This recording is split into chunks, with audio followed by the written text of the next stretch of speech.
the forest dripped with stifling humidity. It was midday, but the thick canopy of leaves above gave the world beneath it an eerie feel, as of a bad dream. Forest creatures grunted occasionally in the distance, and branches randomly rustled overhead from birds bouncing across them. In that dark place, though, the birds did not seem like lively things, and their songs did not lighten the hearts of the men on the ground. They seemed instead like stalking shadow figures, lingering just outside of one's field of vision, informing other stalkers of where they could find prey.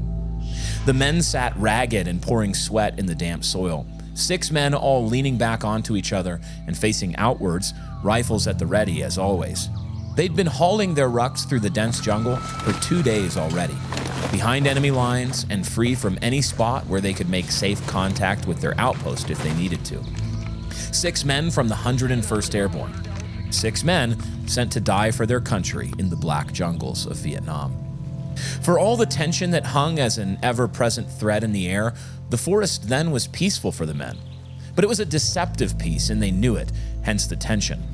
Each soldier felt as though he walked through an ancient and overgrown temple of pagan worship to a wicked deity who always lusted for blood. They had walked for miles with the heavy packs, and would have preferred to keep walking, but the rest was necessary. So they sat uneasy and vigilant, constantly wiping sweat that pooled around their eyes. Into that quiet, a clatter started to rise from a thick grove of brush some 50 yards up the hill in front of them. They leapt to their feet and sprang for what little cover the trees and deadfall could offer them. Once hidden, they glanced at each other in confusion. The Viet Cong would not make such a noise, but the Northern Army would make far more noise. What, they wondered, was this new devilry? And then, almost in slow motion, something sprang from the brush towards them as if shot from a cannon. It was dark like everything else, with patches of pale making it traceable through the air. The last thoughts of girlfriends and wives and children fled the men's minds, and they watched this thing land now 15 yards before them. It uncoiled itself from its landing like a snake, and soon stood tall, bipedal, and robed in thick black hair. The feet, the knees, the hands and face were all just bare skin, and in that face, the men swore they saw something more than mere beast. Perhaps not a man, but perhaps not too much less. The look of premeditated aggression, a face of vengeance, was enough to tell them that this was not just a forgotten animal thus far missed by mankind.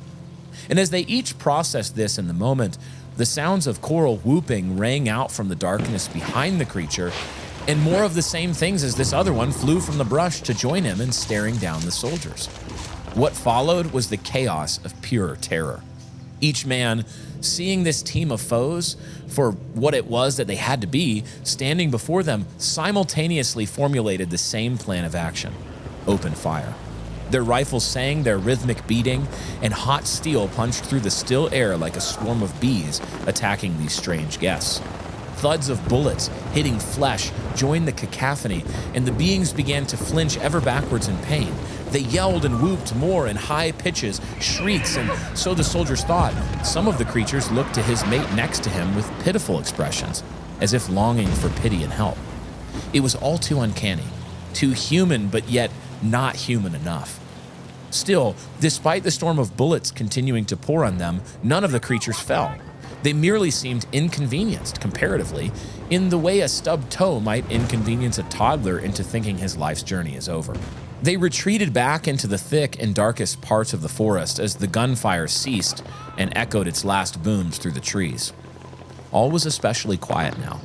No more birds above, no more animals afar, no rustling leaves, only branches softly bending or snapping beneath the feet of the soldiers as they marched forward, still with drawn weapons, to examine where the strange beings had been. There, they found nothing but drops of blood here and there, and the tracks of what could have been dragging feet. Not many words were shared. Some spoke of Vietnam not having a known ape population. Others responded to this that, whatever those things were, they were not ordinary apes. But after those comments and others like them, the men glanced at each other, turned, and continued their march deeper into the wilderness. But if no more words were said, it was not for a lack of thought given. Each man pondered over the event time and time again, wondering, occasionally aloud but under his breath, what those things could have been, how they were not dead, where they all came from so suddenly, and where they all went to more suddenly still. But this was just one encounter among the many that soldiers from every side of the Vietnam War had with the so-called rock apes in the Quang Mountains.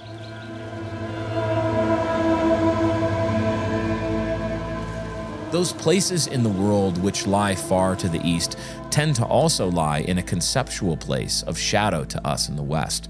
They are dense, forested places, dark places, places battered like toys by the wars of the 20th century, but places with untold histories of violence from ancient days that have been forgotten. They are places which spark a kind of claustrophobic and helpless imagination. Make no mistake, the beauty these countries contain, Vietnam, Laos, Cambodia, Burma, is indescribably vast, but their mystery at least equals their beauty. Where you see an ocean of green untouched by industry, you also see a world of unknown below the trees, a world full of legends waiting to be discovered, if we dare. Where we see ribbons of blue and green and gray left to their courses since the dawn of time, you also see peril and primordial memory that has not been whitewashed by the modern rational man. And so while they are and seem lovely places to observe from afar, or from the comfort of the resort here and there, they become treacherous places that feel inhospitable to man once he is up close to them. For outside of the pictures and outside of the walls of the resorts, they are wilderness. Man was meant to tame wilderness, but we're out of practice. Where better men might have seen a playful challenge to win glory for God and country in the darkness, we tend to only see threat, and we tend to only respond with retreat and unease. And one place encapsulates and maximizes all of these feelings at the same time. Tucked into an almost complete unknown corner of the earth upon the borders of Cambodia and Laos sits the western mountains of Vietnam's Kon Tum province. Inside of it, we all sense, are wonders beyond reckoning and perils beyond prediction. But what if I told you that this place, this alien place, holds some secrets that we in the West are far too familiar with already? What happens when lore repeats itself the world over, and in ways to the people of that place? Does it then become something a bit more than lore to us? For generations before the latter half of the 20th century, the few rural families who lived in the remote region of Kon Tum spoke in whispers about a strange group of entities they called the Ngoi Rung, the people of the forest. Their oral traditions told of how they had been found by the first people to dwell in the mountains, how they vacillated between friend and foe and something somewhere in between, how they were neither human nor beast, and how sometimes they seemed to stretch the limits of what a thing ought to do in a purely seen world. These rural tribes never lost their stalwart belief in this race of creature. How could they deny what they had seen themselves? But it wasn't until the Vietnam War that the rest of the world started to listen to them with more sincerity. The story which opened this show, as we said, is just one among many that recount the terrible interactions soldiers on all sides of the Vietnam War had with these creatures. When the war began, patrols and entire squadrons were forced to map and subdue areas of the forest there which had seldom been touched by any human being ever. It meant finding new things and new fears to guard against. In the midst of war then, there was also the opportunity to explore the edges of the world and to push man's knowledge of his home to new limits. So when soldiers came back from the forest with shaky voices, telling stories about hairy ape men attacking them in the mountains, both sides decided that the proper response was to press further in.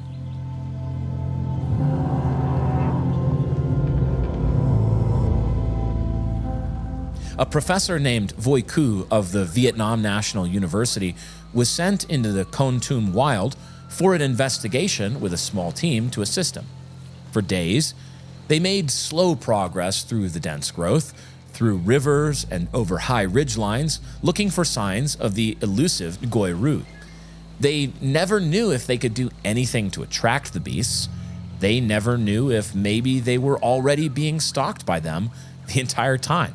The dense, still air of those forests is already uncanny. It's not a leap for a traveler through them to think himself not alone. But their perseverance eventually paid off. After a morning of heavy rain, they walked near to a riverbank in the afternoon when Quang found a single footprint between the water's edge and the layer of scree that led to the trees. It was akin to the bare footprint of a large human at first glance. Of course, the few villagers that still lived in those forests tended not to have people that were very large in stature, and so Quang made quick work of casting the footprint in plaster before more rain could come to wash it away. Upon returning to the university, the footprint was analyzed by a team of higher-level scientists still led by Quang. It was found to be wider than the human footprint, but still smaller than the print of an ape, any known species of ape at least. After this, the trail of actual data went cold, despite sightings by soldiers and locals continuing to take place. There eventually came to be a stark contrast in how the eyewitnesses, though, of these creatures and how the scientists saw them. The witnesses continually attributed a level of terror to these things, which seemed to the more rational interested parties to outpace what the creature would warrant if it was actually real. The scientists wondered how scary and angry and strong and tall a chimpanzee really could be, but they had not seen them. They did not really know.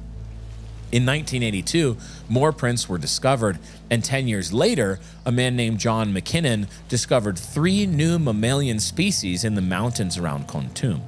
These findings gave new life to the scientific possibility of these so-called ape men. And yet, the eyewitness account tells a different story. Not a different one, mind you, but a deeper one. What if, like our own Western Bigfoot, there is more to these creatures than first meets the eye?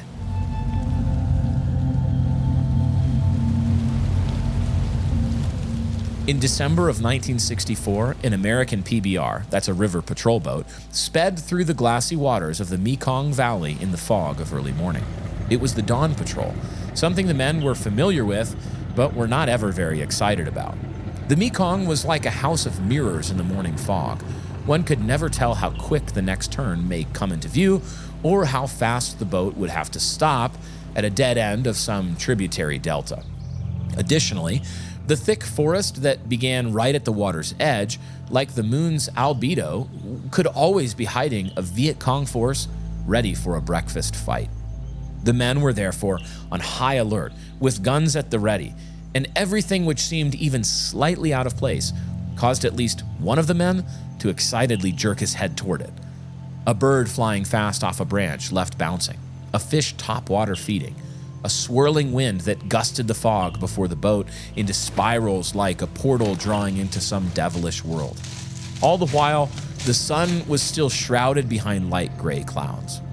As they journeyed, one man started to squint his eyes and lean ever so slightly forward, as if to see something far off in the haze. A small light, or so he thought, not unlike the bright lamp that was attached to the top of his own boat, was shining above the water some hundreds of yards ahead. Without looking away, he slapped the man next to him and pointed. His friends stared keenly too and saw the same thing. One by one as they approached, the rest of the men studied this now almost pulsating light that was still veiled ahead of them. But after only a few seconds more, they broke out of the densest fog and were able to see more clearly what they actually raced towards. The thing, or things, were off to their left on the water before a small clay cliff that rose up to the forest floor at the river's edge. They were not standing on some stones, though. The things were floating about a foot above the river's surface.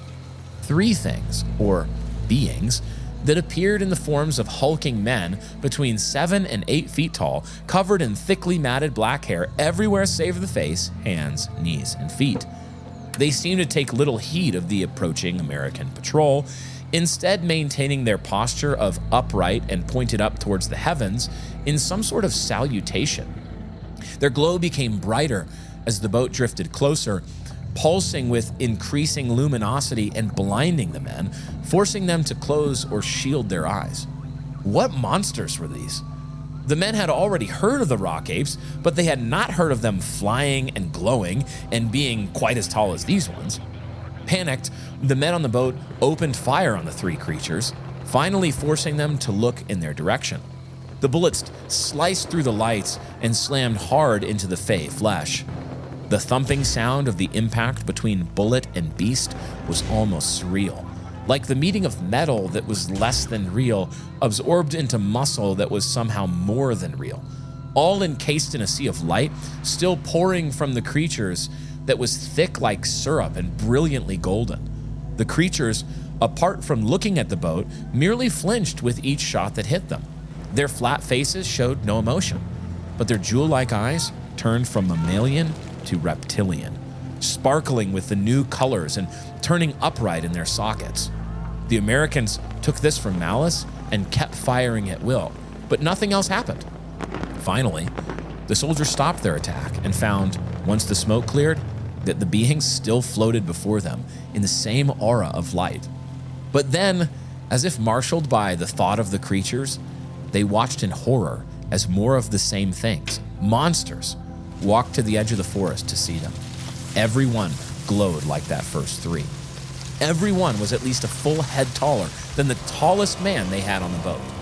The driver didn't wait for orders. He turned a hard 180 degrees and raced back into the fog from whence they'd come, back to their docks.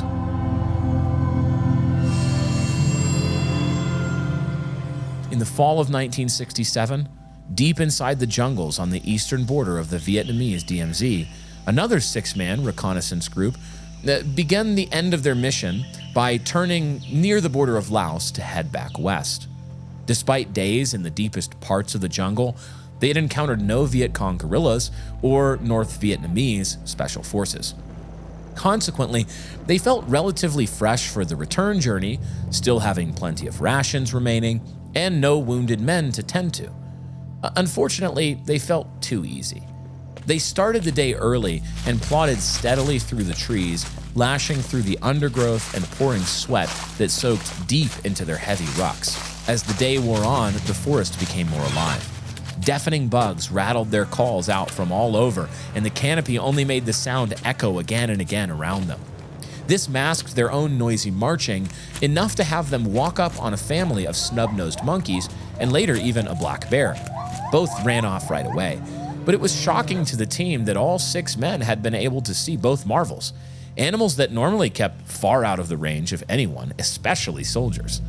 The men even had to raise their voices slightly to speak with one another over the deafening sounds of the bugs. Birds called loudly overhead. They felt for the first time that they were seeing the forest as it is when war is not near at hand. It lightened the mood all the more and gave the team a sense of security. But that security was not to last.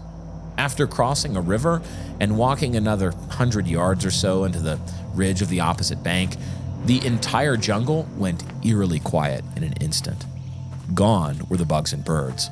Gone even was the sound of the rushing water they felt sure they could have heard a few yards previously. It actually made the men stop dead in their tracks in unison. The collective instinct made it clear to each part of the group that something was terribly wrong. Furtive and soft steps waded forward, and when the leader brushed the next leafy branch away from his sightline, everyone understood why the silence had fallen. Standing in a small clearing, shadowed heavily by the forest roof, there stood a sort of humanoid thing.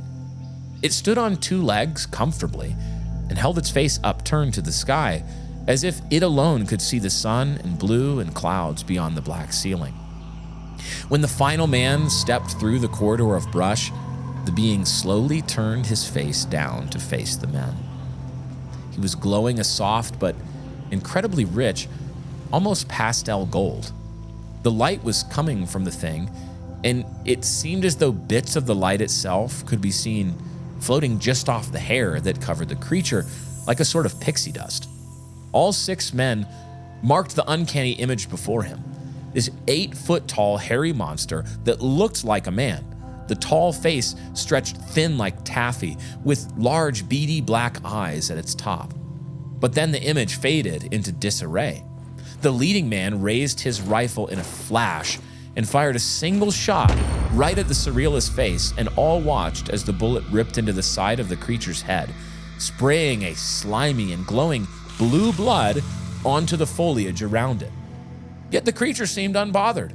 He merely turned and ran, not in a panic, but not slowly either, into the deeper trees until the shadows took him. Why the men felt compelled to look up where the creature had been staring, none could say, but they did. There, through a hole in the canopy, through which little sunlight came, each man was able to descry 3 orbs flying high in the heavens, dancing in and out of one another in quick patterns of stop motion. The men looked until each orb darted off into the vastness of space, away from them, and they were alone again. The noises slowly returned, and not a word was shared by the team until days later they were back at their headquarters. Only 2 of those men made it back to their homes. Join us in this episode of Haunted Cosmos as we make our own walk through the dimly lit wilderness of Vietnam, wondering and investigating why is this such a strange place, and why, it seems, did this nasty war fought there bring so much strangeness out of the cracks into the visible light of our world.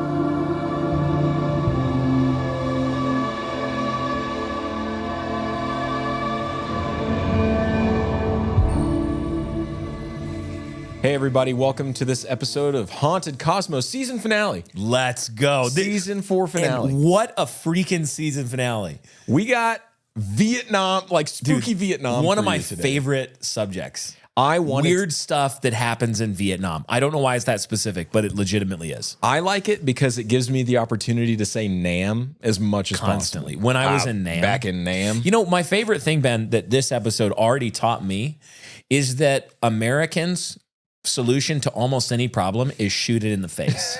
I mean, here you have this glowing, like, magical creature, and they're like, shoot it in the face. What color is its blood? The creature is like, am I a joke to you? Why would you do that? Like, I'm going to move on. Yeah. Please stop.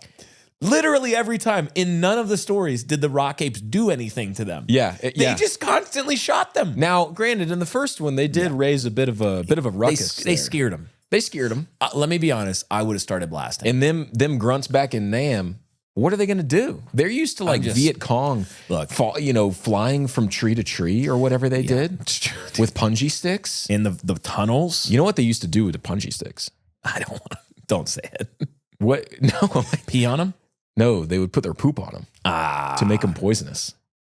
I guess like infectious. I mean, yeah, you know what I mean. Like poop isn't poison, I guess. I know what you mean. Hey, here's the thing though, America. Like I'm with as an American, as a U.S. American, who like doesn't have maps, like such as the Iraq. Yep. I would say that my instinct, whenever I am faced with something that makes me slightly uncomfortable, is to start blasting. Yeah. So I can identify. Now, this episode's going to, segue into. That said, this episode's going to be interesting because, dude, stop. Okay, with that said. Stop saying with that said. This episode's going to be interesting because America, and I don't know if you know this, viewer, America wasn't exactly the hero of the Vietnam War. Listen. And so American interactions with some of the strangeness is I don't know. It's worth some discussion. Maybe because the Vietnamese Fae were like, you shouldn't be here.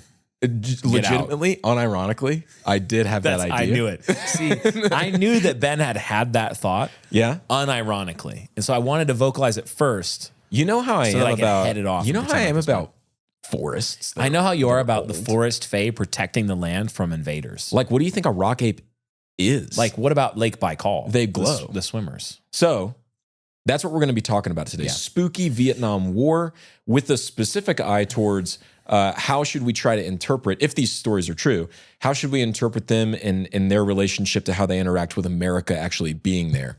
So it's going to be just a tad bit of history, mostly just fun stories though. And not just, I mean, already in this opening story, it's a hybrid that is a classic hybrid in the high strangeness world, where you have a cluster of phenomena that does not seem logically to be connected at all. Right. A cryptid type of thing that might even just be, I mean, it's a jungle. Legitimately, there could just be a primate. race of primate. But then all of a sudden, They're 8 feet tall and glowing and looking up in the sky. And then there's orbs up in the sky. And the orbs. Yeah. And they're like freaking floating above the water. Yeah. Like Super Saiyans. When I was writing this, I was thing? like, the rock apes between the first story and the second story is like Dwight Schrute's Second Life in The Office, where everything is the same except they can fly. The rock apes were like, everything's going to be the same. But we're going to be capable of flight. I would change nothing about my life except I can glow and I can fly. And also I'm communicating with like celestial beings. You know what it was? It's that's the rock apes. They started living next to one of those 5G cell towers. And they got the EMFs. Oh, you mean they started attending an American public high school? Okay, but before we get into the rest of the stories we got and some of the commentary, we have just two, I think, major points of housekeeping. One, with this being the season finale, we are about to go into an off season. Now, here's what we're going to do in that off season. To the public, we're going to be releasing bi-weekly episodes of the Dusty Tome, but this time on YouTube, they will be filmed. Video. As in, Brian and I are going to be reading them live. There's going to be some fancy footwork with the video like Martina McBride Rock likes apes, to do. Clip art are going to be soaring through the footage. Even if they have nothing to do with the story. It's not going to happen. And there's even going to be a little bit, just brief commentary at the end of each episode between Brian and myself. So hopefully that's going to be Tide you over, man. Yeah, an even better off-season experience for you guys. And just so you're aware, if you're new, if our thumbnail drew you in, and then our handsomeness drew you in further, and this is your first Haunted Cosmos. Which happens all the time. You have to understand that the Dusty Tome is a special podcast that we make just for our supporters over on Supercast. And it is about a 30 to 45 minute show that is in the style of Aaron Mankey's lore. Yeah. It's probably the closest thing if you're familiar with it. We have something like 100 episodes of it at this point, or 80 or something. I think at the time this releases, it'll be about 97 episodes. Yeah, we're coming up on our centennial of the Dusty Tome, 100 chapters in. So sign up. Not only do you get we release them weekly, but you will get access to that whole back catalog. Yeah. And we cover everything in that. From Haitian zombies to flippin' crazy cryptid stories that someone in our own church experienced. Horse lady coming out of the ocean, anybody?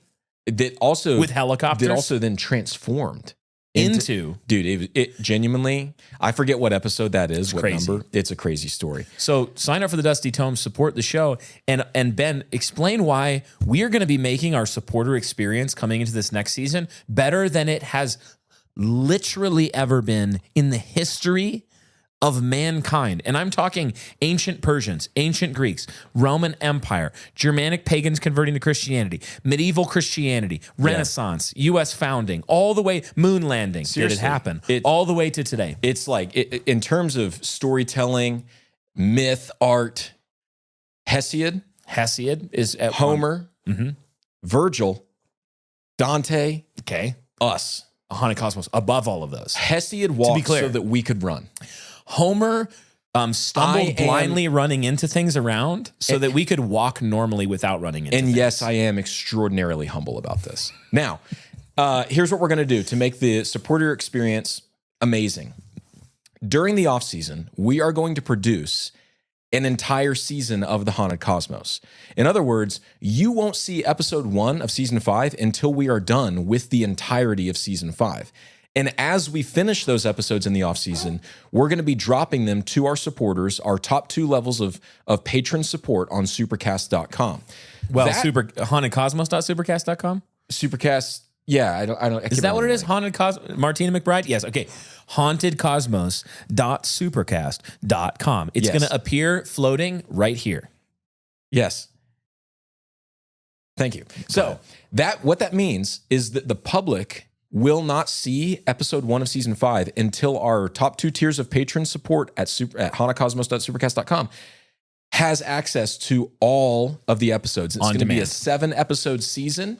It's going to be, seriously, we're stoked. It's going to be killer. We've already planned population us. Like, I mean, dude, no flipping doubt. It's like Rip City. Like, you take that jacket off, it's Rip City. That's what I'm saying. So, also, Ben and I are both working out a lot. Yeah. So by the time you see us in that last episode of next season, we're both going to be ripped. We're going to be probably repping like I want to say 405 on the bench. I'm going to be Three able. sets of 5. I could be able, like, with my pointer finger and thumb, I could pick Martina McBride up. Yeah.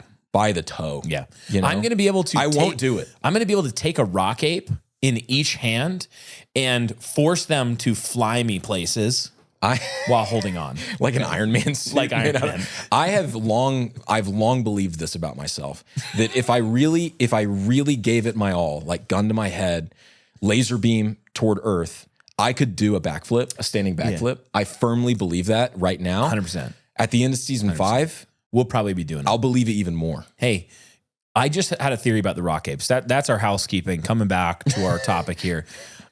I was just thinking, like, in terms of what the rock apes actually could be, and I had a thought, and it was just, what was your mom doing during the Vietnam War?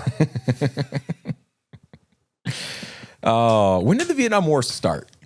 Dude, do you know the date? I'm so sorry. No, I'm trying to think, was my mom alive? When did the Vietnam War begin? Okay. We've done our research.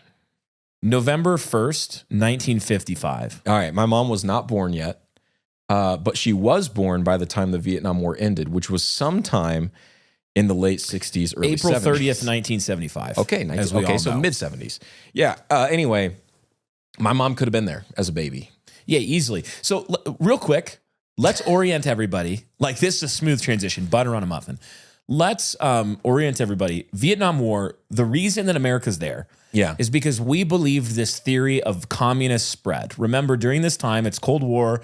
We've got Soviet Russia. Red wave. Attempting to basically take over the world with communism, which we've talked about in our previous episode on the weaponized ticks and germ warfare. Which America actually subsidized at the end of World War II by giving Russia an incredible deal and access to the entire world. And so kind of we were like, would you like at least half of Europe? Here you go. Yeah. Stay safe. Mask up. Get the vax. Don't take unnecessary risks. Be careful. We've been coddled, smothered in warnings, trained to fear and avoid risk. We've been taught to play it safe and be on our guard. And not just against a scraped knee or a failed endeavor. No, we've been taught to censor our speech, our words, even our thoughts. Don't think those dangerous thoughts. Don't notice. Don't speak out. If you do, we're coming for you. Who's coming for you? It almost doesn't even matter. Whether it's the HR lady at your company of either sex, weaponized church courts, the social media censors, or even those you once considered allies. Watch out. Take care. Play it safe. But was it always this way? Have we always lived under this kind of stifling, wet blanketing panopticon? Is this the spirit of our Christian forefathers? Of the men who founded our nation in blood and in faith, willing to face down all the might of Britannia and her redcoats? There was a time when Americans didn't shrink from risk, when they would rather die than bend.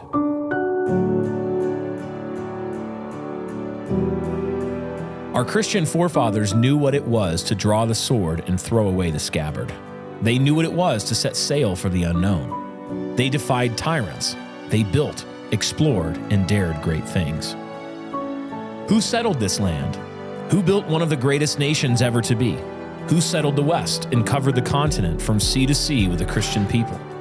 Who searched out glories, crisscrossed the plains with railroads, and fought off usurpers and invaders on all sides? Risk wasn't a bug, it was a feature. Without it, our fathers knew, there was no greatness. And now, we're supposed to trade boldness for bureaucracy? We're supposed to tremble at the unknown instead of mastering it? We're supposed to bow and scrape, not even before bullets, but before HR ladies? We don't think so. It's time to remember who we are. This year, join us here at New Christendom Press for our annual conference, Safety Third, Recovering the American Will to Greatness. 4 days to forge new friendships, build coalition, and work to recover what was lost. It's time to reclaim the spirit that built this nation, to break free from fear, to risk, to build, to lead. The future belongs to the bold. So at this time, communism is ascendant, or seen as ascendant. It's spreading. It's becoming clear that the battle is going to be between communism and basically everyone else.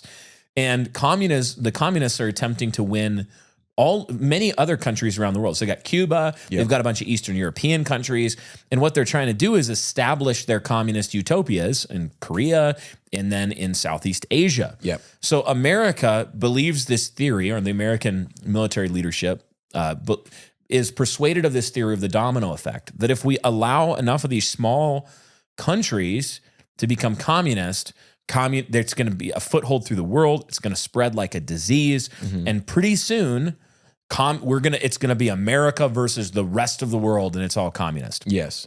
So the idea was, let's start intervening all around the globe militarily, and attempt regime change in countries that are headed in a communist direction, or straight up go in and declare war and try to topple communist leadership. So we're doing somewhat of a proxy war with the Soviet Union in America, where we're fighting over these small countries over basically, will they become communist or not? Yeah, it's the same reason for the Korean War. In the Vietnam War, you had the northern Vietnamese kind of communist uprising regime that was sponsored by both China and Russia. And then in the southern Vietnam, you had the ideals of republic and democracy, even though there's no democratic country in the world. And of course, America comes in and supports that. The big thing, though, is this ethical question of whether or not America should have been there. And there are legitimate answers on both sides. Some people believe that the domino effect was prophetic and was absolutely going to happen. Therefore, American or Western intervention was not only good, but necessary in order to save the world from this red wave. There are others that believe that Vietnam is a sovereign nation. They should have been able to do what they wanted to do, even if it was a usurpation of a kind of a revolutionary regime, which is what Northern Vietnamese communism would have been. So whether or not America should have been there on an ethical level, on a diplomatic level, that's a whole question. But the fact is, they were there. They went. They were there. And if we're being just totally above board, some of the things that America did while there was not great. Let me give you 2 examples. Shooting a rock ape in the face that was peacefully glowing and levitating. Okay, let me give you 3 examples. Okay, there's one of them. There's one. 2, napalm of civilians. Not great. I would say on a list of things one should not do, yes, napalming civilians would be on that list. It's one of the most, you've probably actually seen the photo if you're an adult. It's horrible. If you're not an adult, don't look it up. But it's of like these children running down the road. Some of them don't even have any clothes, like they're impoverished children or they were shocked or something. And they're covered in burns and like screaming because their city just got napalmed like Apocalypse Now. So that's not great. The other thing was this nerve agent called Agent Orange, which the U.S. would spray over agricultural fields and even over forests because it would take the leaves off of the trees. It's a defoliant. Yes, giving America the ability to see into the forest and hopefully thwart some of the Viet Cong's guerrilla warfare tactics, or just cutting off supplies of agricultural, goods for the country. But one of the side effects of Agent Orange, beyond that, was it basically led to children being deformed. Adults too, but it was kind of this rising generation that came after the Vietnam War ended of children who suffered insane physical abnormalities. And it led to, reduced lifespan, and it kind of hamstrung Vietnam's ability to sustain itself for a couple generations. Yeah. So anyway, these things have ramifications. And the reason that I'm even bringing that up is to say that actually might, keyword might, have bearing on some of our conclusions from these stories that we're about to explore through the rest of this episode. Yeah, because one thing you note, and in the future we'll do an episode, I'm just going to call our shot and hope that this is true. Lord willing, we'll do an episode at some point, more of these connections between sometimes questionable military activity and high strangeness. Yeah. Because one example would be a UFO phenomenon over nuclear sites. Yeah. Which is it's a known connection. We see this all the time, messing with nuclear sites. Weapons that are designed to kill, mutually assured destruction, literally hundreds of millions of people with absolutely no discrimination between civilians and combatants. whatever your view is of that tactic to maintain world peace, it's an objectively horrible idea.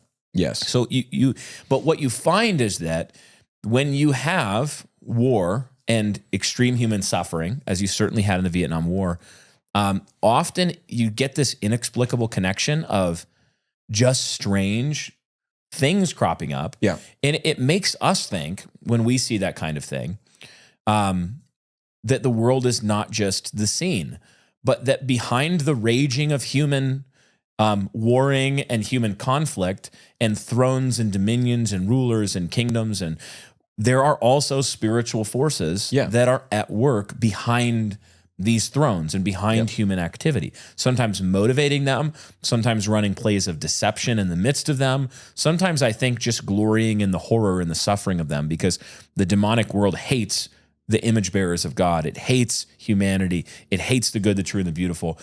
And so it glories in death. And sometimes in the unseen, the forces of light trying to actually thwart the plans of the seen and unseen wicked. The angelic hosts. Yeah.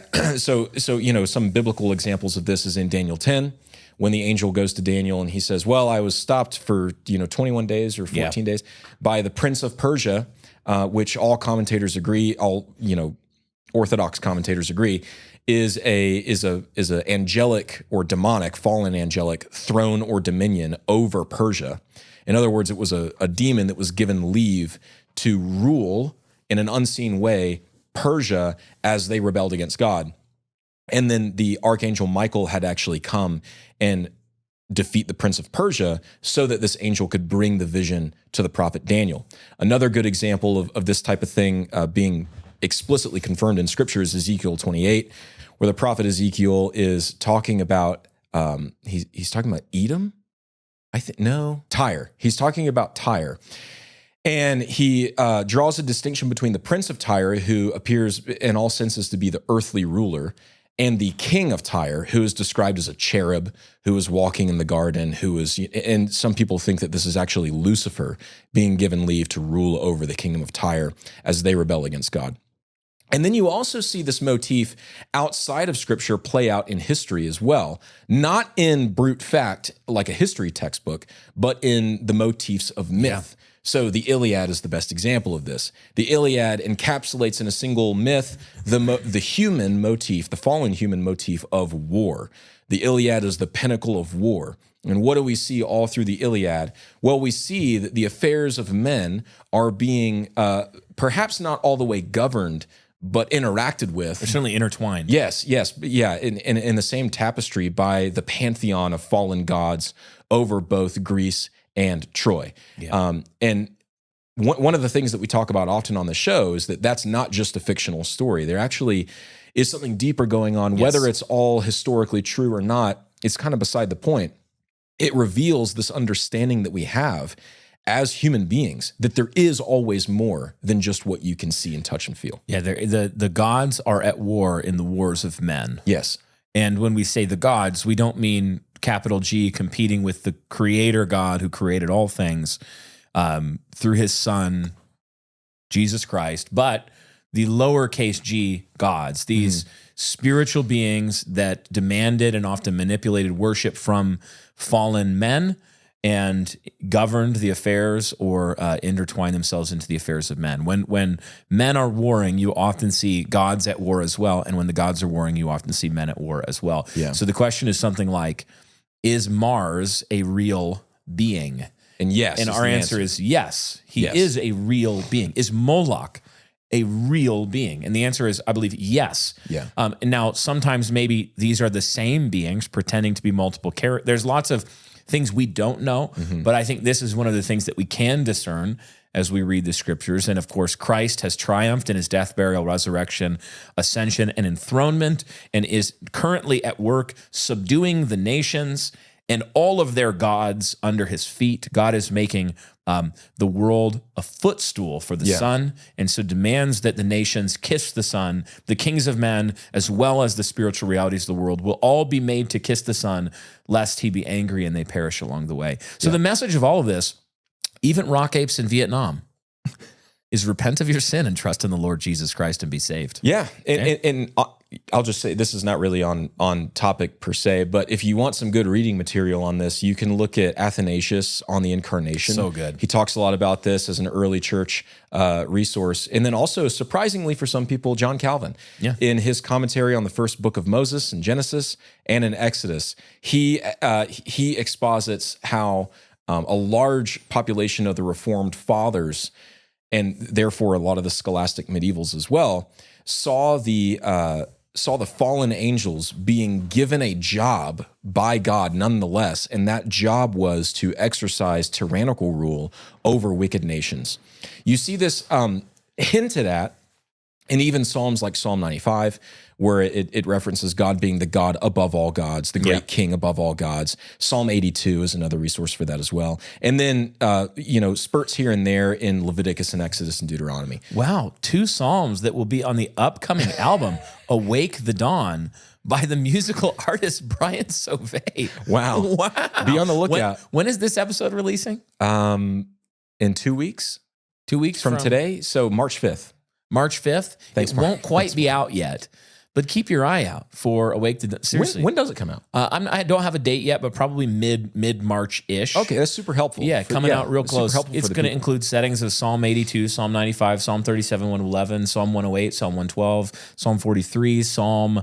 what else? Some other ones, the Lord's Prayer, and an old hymn that was originally written by Martin Luther that I re-adapted a little bit called Dear Christians, One and All Rejoice.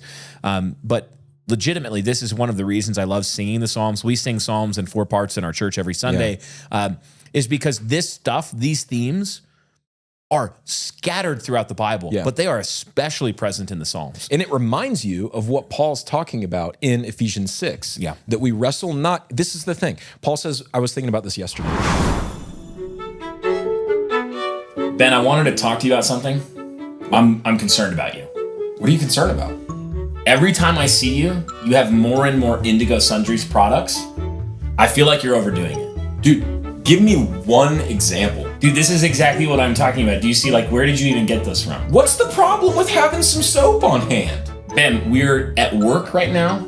There's what, you don't want to smell good at work? There's going to be no situation where you need Indigo Sundry soap at work.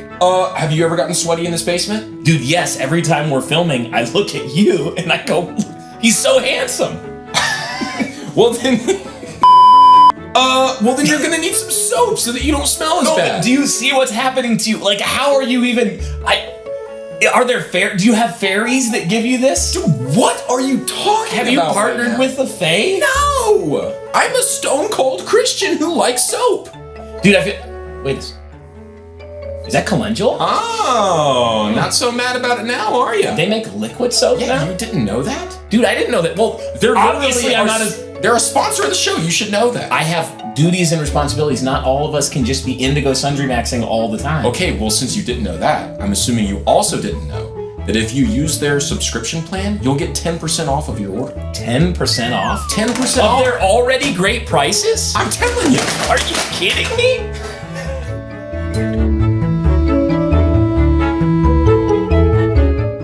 We wrestle not against flesh and blood. We wrestle against the cosmic powers and principalities. In the heavenly places. In the heavenly places, yeah. That means that there are cosmic powers and principalities in the heavenly places that are opposed to God and Christ's victory, that we as earthly saints actually fight and war against through the means that God has given us of the armor of faith and all these things. But here's the thing: that doesn't mean that wrestling against flesh and blood is invalid. We still have to live in this world that God put us in, and so people should be Christian statesmen and all these things. What Paul is saying is that the source is actually the unseen. The ultimate war is actually over. Yes. The cosmic rule of all things. Yes. And everything beneath that will be ordered either according to the order of heaven and the Creator, or it will be ordered in alignment with death and chaos in accordance with the fallen unseen. That's a key point to understand. So, Christian, listener or viewer, do you want to do better than the villainous America did in the Vietnam War? Or do you want to help defeat the rock apes if they were evil? Go to church, partake of the supper, rejoice in the communion of the saints, glorify the Lord your God. And read the last section of this book and you'll get more information. Yes, and read On a Cosmos doing your duty in a world that's not just stuff. Okay, well, I do want to say one thing just to clarify, because I can... People have a hard time with this historically. When you say, particularly about ourselves, this is a difficult exercise. America sinned in these ways in the Vietnam War. Yeah. What people can tend to hear is, we love communism. Right. Wow, No. the other side was great. Here, to be clear, communism is, in my view, the greatest political evil in the history of the world. Yeah, I would agree. It caused more human suffering than any political movement in the history of the world. Yeah. So America was not wrong to think communism is evil and to look with pity even upon the Southeast Asian peoples and upon the Koreans and upon even today Chinese and the Soviets.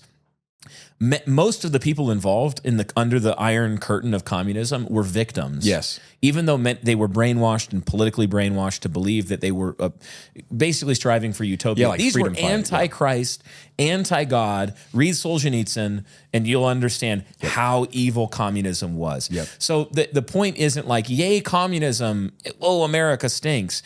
It was... Wow, we want to be able to say we shouldn't have napalmed women and children. Yes. And communism is evil at the same time. These are complex, difficult decisions. Yep. I'm glad I wasn't in the executive chair in the 50s, 60s, and 70s. Difficult time. But some of these sins, there's a connection between the seen and the unseen. Yeah, we're saying that there's implications for the broader unseen battle going on that manifest themselves in the seen battle. One of the reasons, and just to piggyback off that, totally agree with Brian, hate communism so much, it's difficult to describe. So much. And it hates you too. But one of the reasons it's worth critiquing the means that America used to try to thwart the spread of communism, particularly in the Vietnam War, is because America lost. Yeah, demonstrably what we attempted, even if it was noble, and that's questionable. Yes. It did fail and it did bring more suffering. Yes. And so there's just another reason to say, yes, the goal of thwarting the spread of communism is a noble goal, but were the means effective? And in this case, the answer is just a flat no. They weren't. And so we have to be willing to take a sharp, critical look at that so that we don't repeat that in the future. I have a proposal for the flow of this episode because I think there's something that we can connect, and that's to move into the next story, add another layer to this strangeness that surrounded this period, and then talk a little bit more about the cryptid supernatural connection, and then with this new layer. Love it. To that, I would say a hearty yeet. Yeet. I think with that, I'll go into the next take story. us in the next one.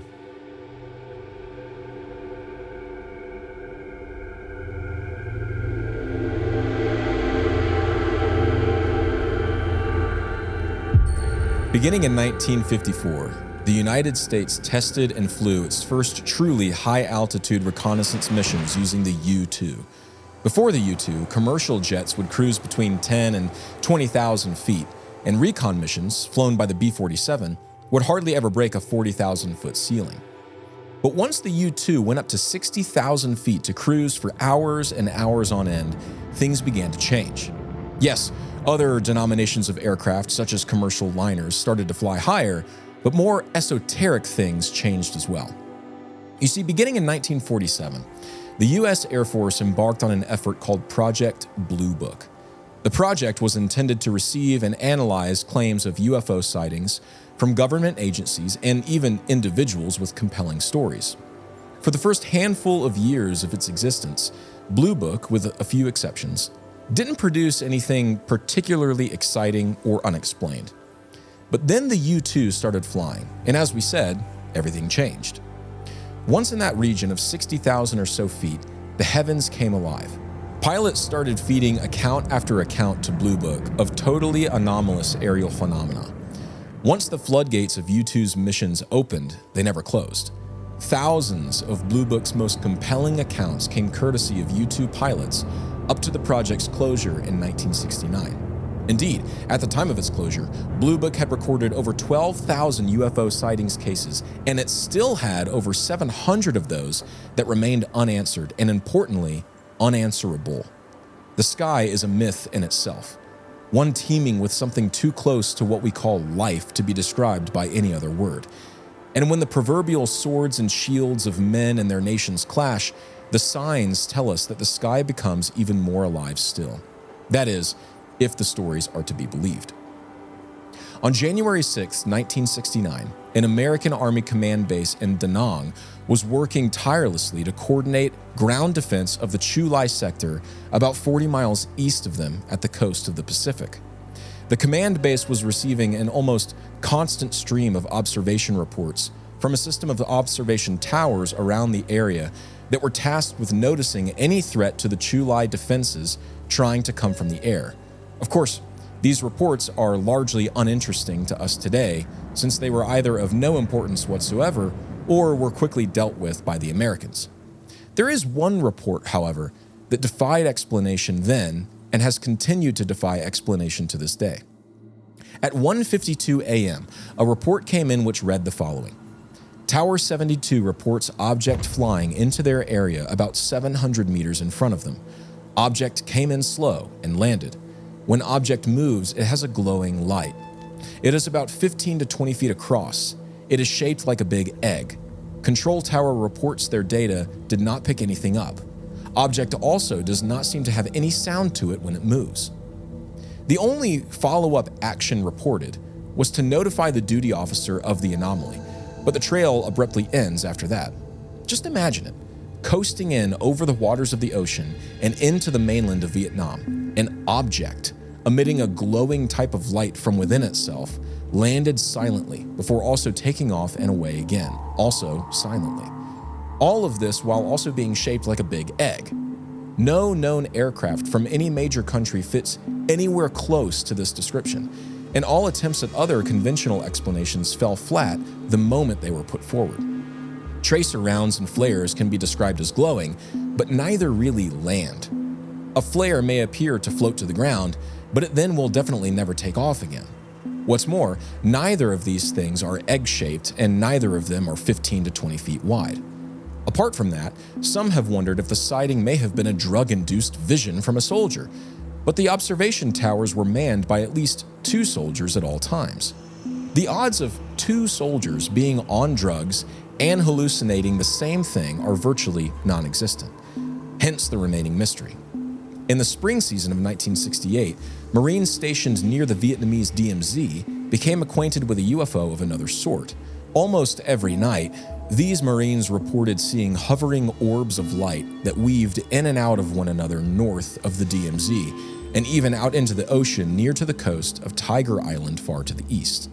The lights were of various colors, mostly golden yellow and green, and were apparently silent as they moved.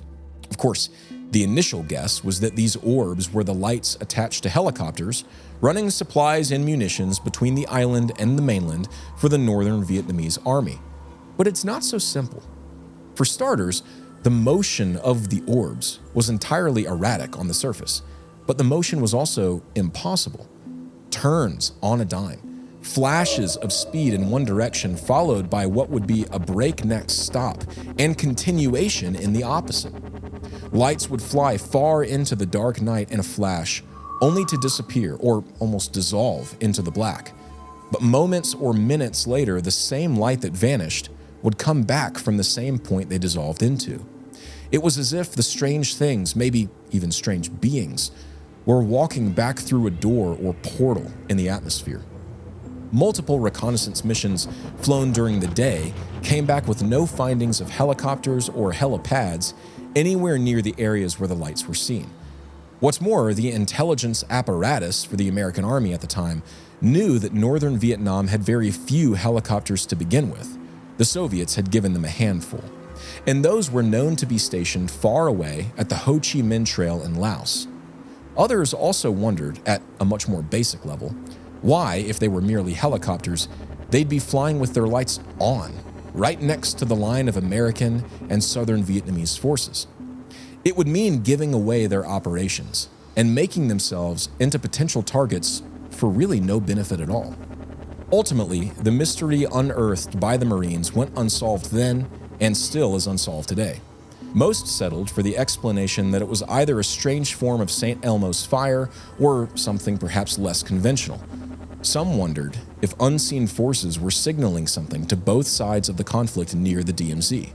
Of course, what that signal was none have ever ventured to say. And really, who could ever know?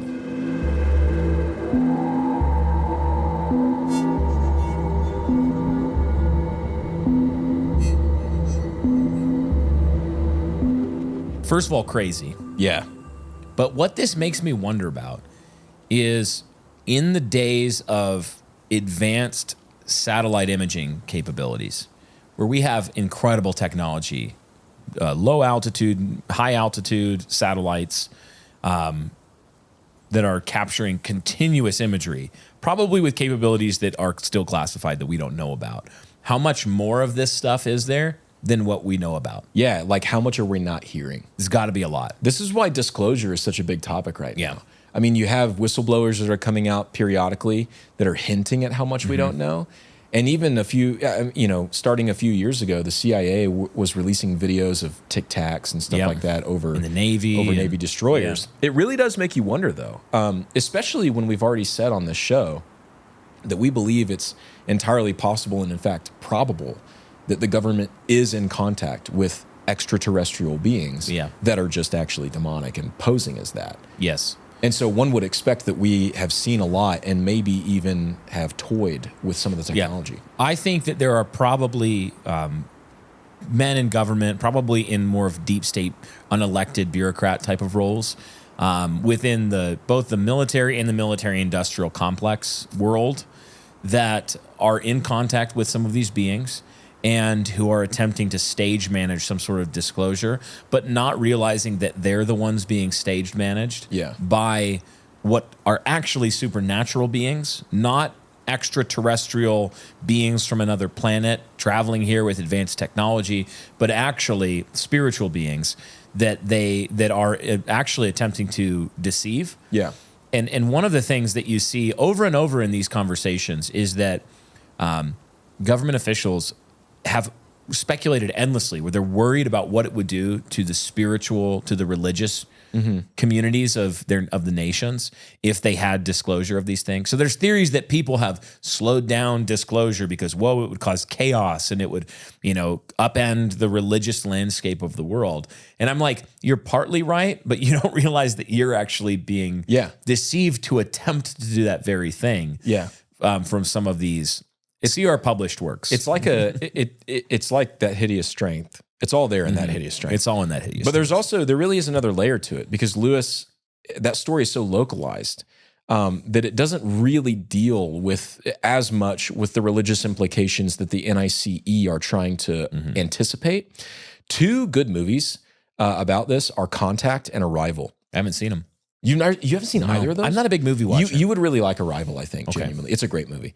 Contact is a little bit more like... Here's the thing. I only watch films when I'm on a plane. Yeah.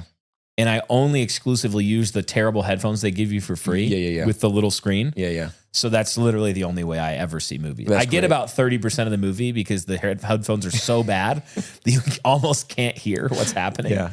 So it's a whole different experience. But maybe next time I'm on a plane, I'll try to catch that flick. You, viewer or listener, maybe you should check those out. Contact deals with the issue of the religious side of things by really poorly, by caricaturing Christianity into these like crazy doomsday people that are more cultic than anything else. And it literally offers no other religious explanation for what could be going on. They didn't consult us. No, they did, clearly. Yeah. Jodie Foster, one of Jodie Foster's biggest L's is not if there was an elite team that was gathered by the governments of the world to manage disclosure, we know we'd be on the list. We'd be managing it. We'd be at the top of the table. Dude, we both know that. Thank you. You don't even have to say it. It goes without saying. Arrival, from what I'm remembering, deals with the problem by not really addressing it at all and instead giving it more of basically a Christian in name only type treatment where they're like, no, of course we should be open to these other beings created by God. Maybe they're other image, but garbage like that. So I don't really know why I'm actually recommending those two movies to you, except from the fact that I like them. What would really happen though, and we know if they came, based on what we've already seen in this episode, is that Americans would start shooting them in the face. Shoot them. Just directly. They actually tried no provocation. in Arrival, but it doesn't work. Of course it doesn't work. Yeah. Yeah, like the aliens are like bulletproof and stuff. Come on. I want to see what happens to an alien if I put like 17 rounds of plus P 9mm through its 10 ring. Dude, get some 300 blackout. You know what I'm saying? Right in the eyeball. Some of that. Right. Each eye. Right in the eyeball. If it has them.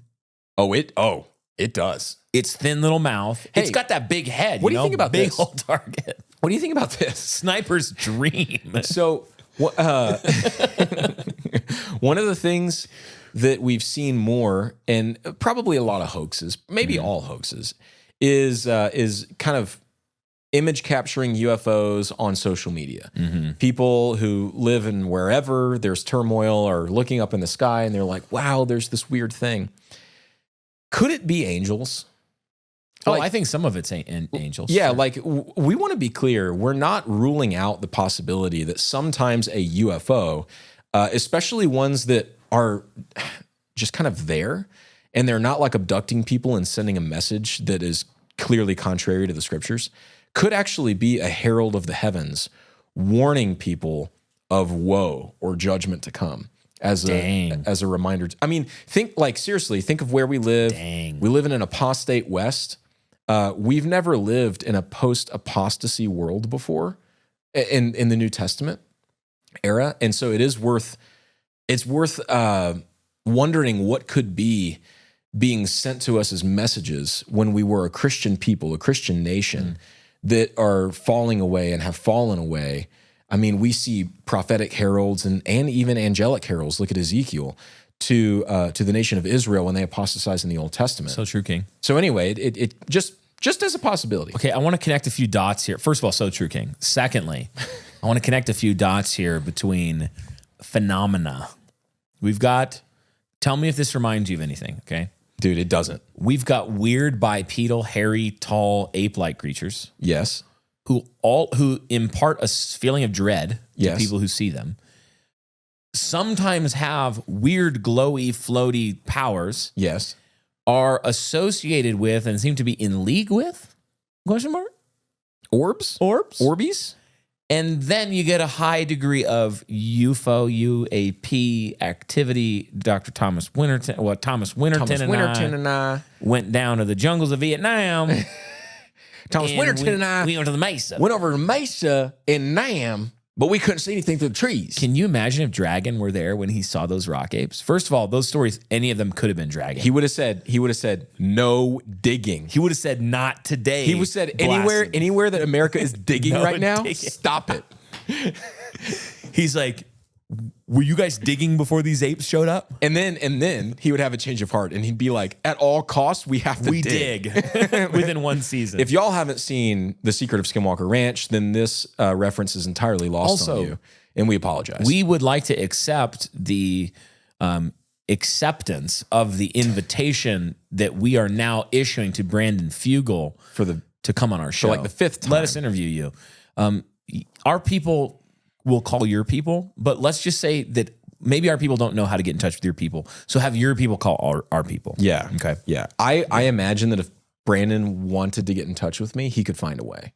Yeah, I mean, his net worth is like $400 million. Yeah, like money sometimes does just open doors. I imagine that if your net worth is $400 million, you can get in touch with like a couple random guys whose email addresses are literally publicly on the internet. Yeah. In various places. No, I think that it's good to connect those dots because it links threads that we've really been laying from the beginning of this show.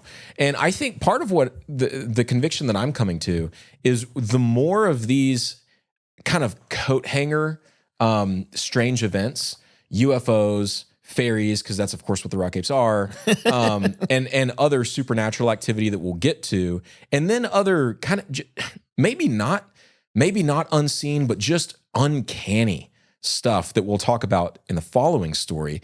The more of these things that we see, the more I think likely it is that the event they're all taking place within the realm of is a massively important event. Mm-hmm. With huge ramifications for the rest of mankind in the world. We see that with the Vietnam War. But the ramifications are also, they also do go beyond the scene. Mm-hmm. They go beyond just the socio-political climate of the globalist stage. And they actually do start to press on what I like to call the unseen battle for the soul of creation itself. That's what I like. I call it a battle because Christ has actually already dealt the winning blow, but the battle is being fought to its very end. Yeah. And so it's not a war, it's not a new war, but it is like the closing fight. And what we see with Vietnam is, again, I think noble desires to see communism destroyed and eradicated from the world, but the noble desire being acted upon with oftentimes unjust methods. And so it's sort of like, yeah, well, in this case, we didn't win the war, but let's say we did. Yeah, you've won the war. You've accomplished your noble cause, but at what cost? It's actually, it cost you part of the soul of your own country. Yeah. You even see this, you even see this in the civil unrest that was taking place in America during the Vietnam War. Now, the opposition to the Vietnam War was by no means virtuous. It was a bunch of like no good hippies. I sound like such a nammy. Wow. A bunch of like no good people that they're hippies, Bobby. If those kids could read, they'd be so mad. But nonetheless, like elite show. The fact that we entered into this thing with so much disunity in our own, I don't know. I'm just wondering if these things really do matter more than just what you read in the pages of a history book. Yes. No, I agree. And I think some of it is we see through a veil. Yeah. And so it is important, like we talked about earlier, to know, like, what are my duties? Oh, that's right. How do I engage in this spiritual war? And we know how to do that. We're not left in the dark wondering.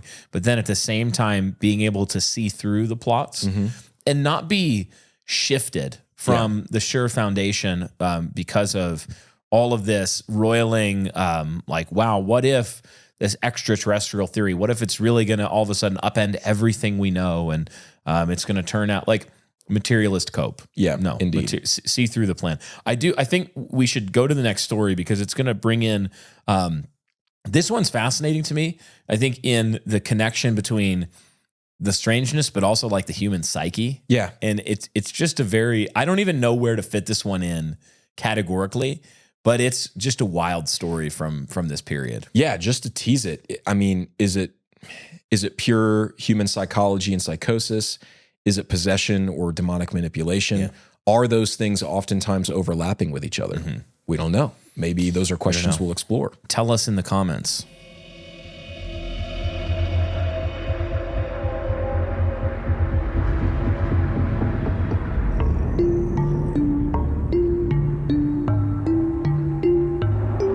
The theater of war in Vietnam was hell. When the modern mind is asked to imagine the purest brutality of combat, hordes of bodies crawling over one another in the bloody mud of the Somme or Verdun tend to be the first things pictured. But the perils of Vietnam were, at the very least, scratching at the heels of the Great War's horrors.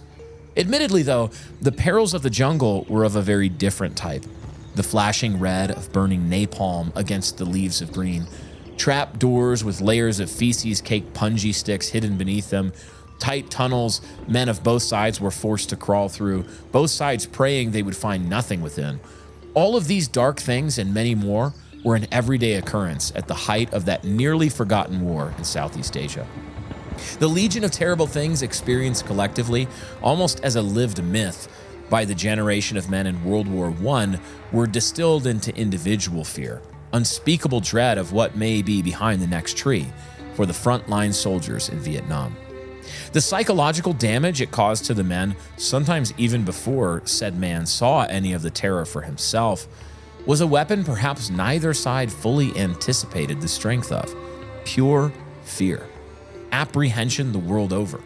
Circling back forever on them and bearing down like a weight on the chest when you wake up from a nightmare. It made men see and hear things that maybe were not there, to shoot at phantoms made by their minds, and to feel crippled or frozen or otherwise given over entirely to the darkness, an apocalypse of man's condition. And yet, there are stories of things that so many want to chalk up to fear-induced hallucination that simply can't be. Not because we know for certain they happened, but because so many swear they all saw or heard it happen at the same time and together. Do people hallucinate in groups? See, after Vietnam, some wondered if they might. That, they reckon, would be better than the alternative. It would be better than these stories being true. A small patrol of American commandos were marching through the night and through the density of the rainforest due west of Saigon late in the war. All were veterans of the Green Inferno. All had seen unspeakable things behind and before enemy lines. All walked with a quiet confidence that was nonetheless still tinged with underlying doubt and uncertainty.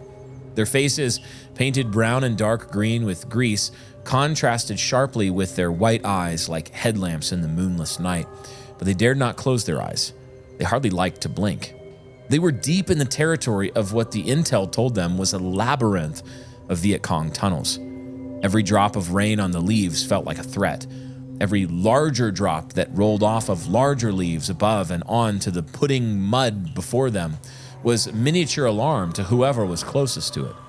If a man in the front stepped on a stick, the men in the back jumped at the sound of the whispered cracking. All heads were on a swivel, but all heads stared into the utter blackness ahead. That was until the rain finally stopped. When it did, the soldiers realized how much they had taken its white noise for granted. Not only did it cover their march, it also covered the sounds of the forest. It was a bittersweet parting, and the coming of the moonlight through clearing clouds was a bittersweet meeting. Yes, it let them see, but it let them be more easily seen. They marched on all the more carefully, almost timidly, to whatever end they were headed. In the pre-dawn hour, just before their planned rest, the patrol stepped into a clearing of trees big enough for every man to stand in and see one another. It was a floor of slippery red mud, fenced in by thick forests around the whole perimeter, but it was big enough to see at least 10 yards or so clearly to the opposite side. The men thought little of it and simply pressed on, slowly, before all feet froze in place at the leader's sudden signal to stop. Something just wasn't right. A quietness that didn't fit, or even the forest had stopped making its sounds. Every man felt a disquiet, as if it was no longer just them and whatever else was there was watching them from the dark. All at once, the patrol heard the sound of laughter. It started as a giggle, a very genuine giggle, that grew into the sound of a hearty belly laugh from some other group. And then, from the wet earth before them, there rose bodies. A dozen men, Viet Cong, rising from the mud and through the fog that had formed in the humid air. All men were laughing as they rose, and they kept laughing as they walked tortuously slow toward the Americans. They all had weapons, but the weapons were slung on their backs. As they laughed and as they stepped closer, they rose their hands before them in surrender. The moon sent a silver shaft into their clearing, and its light glistened off the men's wide, bulging eyes, making them appear lit by bulbs somewhere inside of the guerrilla fighters. They just laughed and laughed. They laughed until they could not breathe, and then they breathed and kept laughing more. All the while, they closed the distance to the Americans, still with their hands up. For their part, the Americans genuinely did not know what to do. Their nerve was barely holding, barely remembering the rules of engagement that they were bound by law to uphold. Their guns were up and pointed, and their fingers were putting pressure on the mil-spec triggers under their fingers.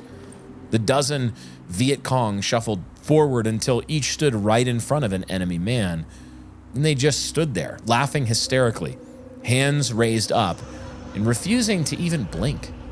The Americans stood frozen and bewitched. But then the bewitchment broke. All at once, as if telepathically coordinated, the American soldiers broke those triggers and kept pulling them, firing magazines of ammunition into each Viet Cong man until the ground of that country was made muddy anew by the blood of its own sons. The uncanny counter-patrol of Viet Cong fighters fell in tatters of flesh before the Americans, who, unsure about the reality of such a thing, merely marched on into the cover of the forest once again.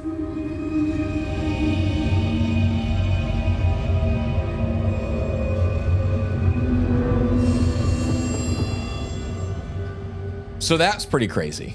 Here's the thing. Ghost? Horrifyingly depressing. Yeah. It is creepy, though. Like, admittedly, I'm not saying that they should have. Once again, I'm not saying they should have Once just again. massacred. Every American stereotype At least the Americans are staying consistent here. verified. Yes. But like, try to put yourself in those shoes. No, it was terrifying because you got to be thinking like all this noise is going to draw enemies too. Yeah. Like they're behind enemy lines. Yeah. And so they're laughing up a storm. Maybe they just heard a really good joke though. The one thing though is like, and this was kind of I don't know if I did a good job. I don't think I did a good job communicating this in the story, but the report that I heard, it was ambiguous as to whether or not those Vietnamese soldiers were real. Okay. Like there was a sense in which it seemed kind of ethereal. It felt, I don't know, it felt even more uncanny than just a group of laughing Viet Congs. Yeah. Which that to I me, think it's just Viet Cong. laughing I don't Viet think you have to put Congs. the S on the end. That makes a lot of I sense. think it's like sheep. You can have a sheep or you can have sheep. What is a group of Viet Congs? Is it like a gross or Well, 144 of them would be a gross. pod? I would say it pod. would be like a rice bowl. What's a murder of crows? It's Yeah, a murder murder of crows. A murder of Viet Cong comes at you in the Oh, night. it's a sushi of Viet Cong. That's not even Southeast Asian. It's literally Japanese. A calamari. What do they eat? Oh, crickets. what It's a don't they cricket eat? of Viet Cong. When I was in Cambodia, I ate frogs. I ate dog. You went to Cambodia? Yeah, I spent a couple weeks there. How was dog? Dog was like really tough beef. It was red meat. Also, it was horrible, and I wouldn't recommend eating dog. Okay. And now I wouldn't. If I were like an adult Brian, I was like 17 at the time. What were you doing in Cambodia? Was it a mission trip? Of course, you know what I was doing there. Mission trip? I grew up in an evangelical church. Yeah. My mission trip was way better, dude. I went to Naples, Italy. What? That's not a mission trip. Oh, you yeah, dog. it was. And you know what's funny? You go, you're like, I'm going to eat some gelato. You know what's- Oh, for the glory of God. We literally ate gelato every night. I will go to the Vatican. I was 15, so we had wine. We could have wine at dinner like every night. Dude, I was like, literally, I got infections on the bottom of both of my feet Dang. from playing my tiny guitar in the mud That's while what it was pouring rain. Ukulele is what is the My word you're youth looking for. pastor, and this is classic youth pastor behavior, pushed me into a swampy drainage ditch as a joke that I think was full of human excrement. Well, And I ended up with golf ball size infections under my feet. dude, you While literally you were freaking literally eating gelato, Job. No, so this is making actually, Mario sounds. This is actually the most kind of like smooth-brained mission trip, like American Protestant thing that we did. We went over there and we were like, here's what we're gonna do. We're gonna evangelize to the Roman Catholics. Okay, let me tell you. You're gonna go get the Pope. Let me tell you what happened. Yeah, what happened? And now, of course, this makes a lot of sense to me. Here's what happened. We would find a Roman Catholic, which is just everyone in Italy. And we would say, hey, have you ever heard a Christian share the gospel? And they were like, yes. and so we would go about, we'd be like, You'd be like, do you want to hear it again? the Lord Jesus came to this earth, struggled and suffered and died for you. And they're like, yeah, like I believe all that. They're like, yeah, we're Like I have faith in Christ. And we're right like, there. yeah, but.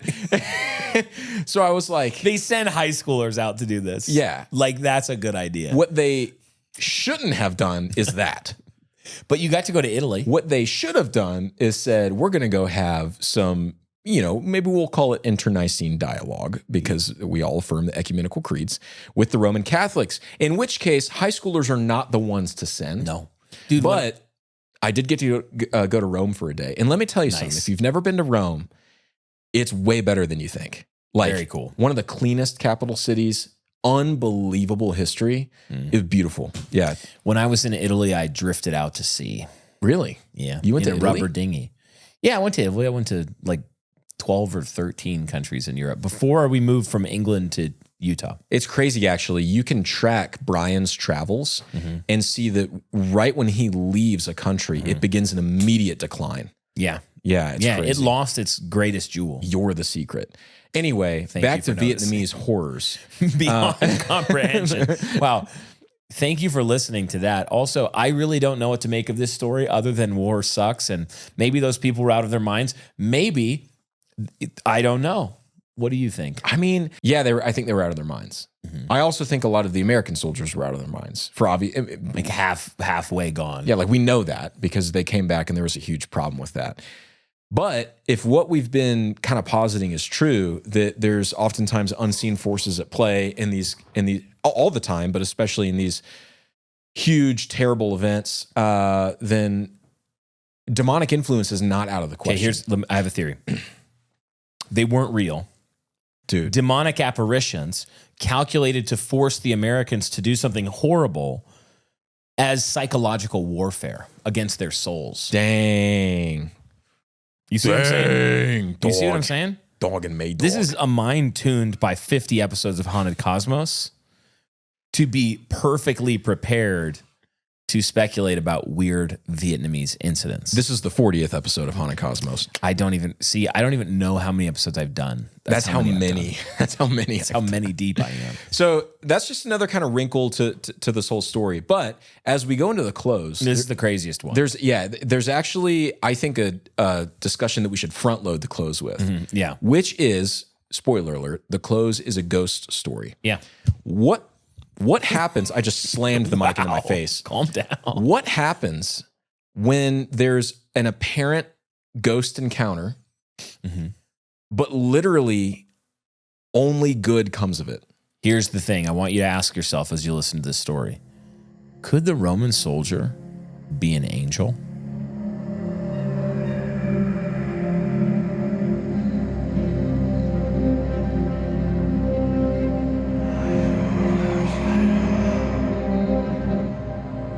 In 53 BC, the Roman general Marcus Licinius Crassus marched east from his homeland towards the Dust Bowl of Carrhae at the modern-day Syrian-Turkish border.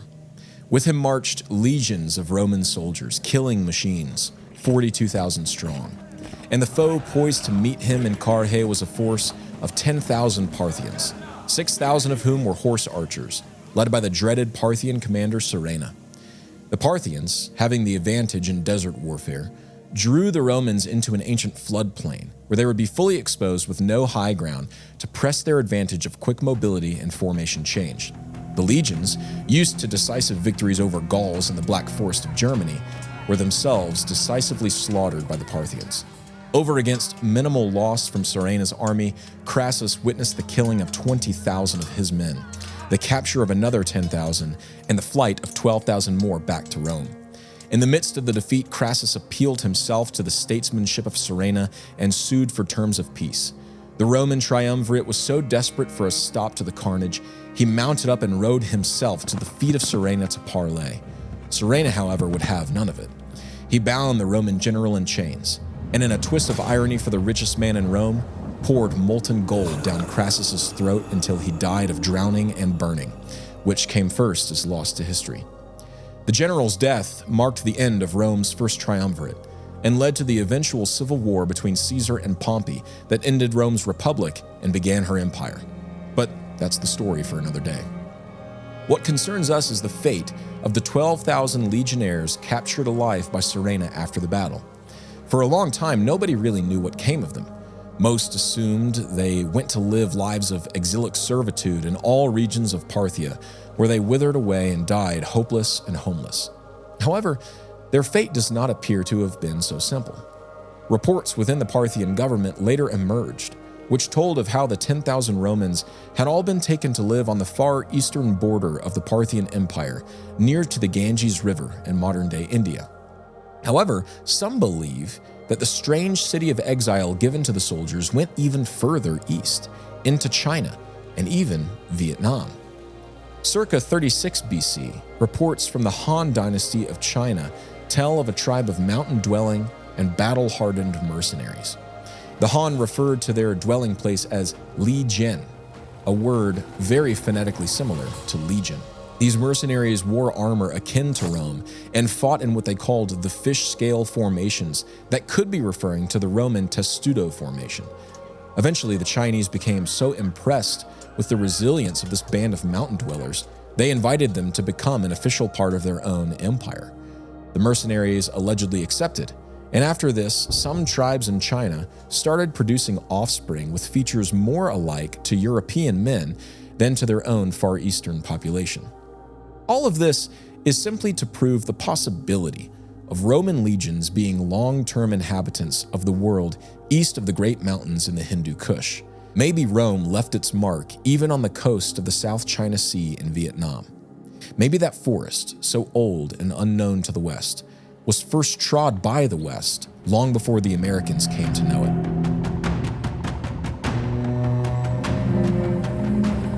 There was an American grunt who flew over the Pacific in 1966 to join the 1st Cavalry Division on the front lines and beyond of the Vietnam War. By '68, the hardened man had made a name for himself among his troop as one of supreme courage and competence, with not the least bit of loyalty to his comrades to round out an honorable frame. One early morning, when his platoon was on a recon mission in the hills outside of Pantait, this man was woken by the previous watchman and was told to give him relief. He knew it was coming, and so he forced his legs to lock beneath him in the chilled morning air of the Vietnamese winter. He hobbled, rifle in hand, to his post on the border of their patrol and sat nestled between a tree trunk and a lump of wet but very hard mud. It was 4 a.m. He sat still and quiet, wide awake from a sense of duty, and ready to ambush any Viet Cong that tried to make way down the little valley he looked into. The pre-dawn watches were notorious in Vietnam. They were either the most quiet or the most shocking. It all depended on how the enemy chose to treat that particular part of their country on that particular morning. For hours, nothing happened. The mist formed off the ground as the sky grew a pale blue, and the sickle moon still looked down with ample light for him to see a good ways before. But then all at once, and just before dawn rose, the man saw another form of a human in the mist. He knew it could not be a real man, for it hovered some feet back from the edge of the cliff that he looked over. But he also knew he wasn't asleep, because he couldn't make himself wake up. For a few minutes, the homesick soldier and this shade of some other world stared at each other in complete silence. And for the lengths of those minutes, the grunt wondered if what he was seeing was real. The ghost was a soldier. There was no denying that. But it wasn't a soldier from his own time. He was robed in tattered rags like long johns. He wore a leather helmet down over much of his face, with strands of pluming red coming from its top. In one hand he bore a bent and broken bronze shield, and in the other he held a sword dripping with blood. The scabbard on his side was leather and he could tell had seen much abuse. After too much time, the apparition seemed to walk on the air towards the watchman until he stood just feet in front of him. From there, it looked him right in the eye and said something the man could not quite make out. He thought it sounded something like, "meant to marry." After saying this, the apparition vanished into the morning breeze, and the warm light of dawn kissed the watchman's face. He didn't understand what he had seen, and for this reason, he could never forget it. The man eventually survived the war and returned home to attend college courtesy of the GI Bill. In college, he met his sweetheart at a Methodist church. The two became married. The man felt a calling to the ministry that was confirmed time and time again during his additional time of schooling in seminary. And then in seminary, in a closed-door meeting with one of his advisors that he trusted, the man finally divulged for the first time the story of the ancient ghost he had met in Vietnam. Shaking slightly at the thought of the cool air that morning, he recalled every detail up to and including the odd message the ghost gave to him, "meant to marry." Their professor, with a look of interest and even slight disappointment, quickly replied that he was wrong, that was not what the ghost said. The man, of course, was confused at such a quick reaction. He bit the urge to bite back at the professor and instead asked what the ghost had actually meant. The professor's reply changed the would-be minister's life forever. "The ghost was apparently Latin," said the professor. "What you heard was Memento Mori, Latin for remember, you must die." The man went on to complete his divinity schooling. For the rest of his days, he served in the Methodist Church as a stoic but not uncaring minister. He remained married to his college sweetheart, who eventually died a happy woman. They had 4 children together, all of whom deeply loved both of their parents.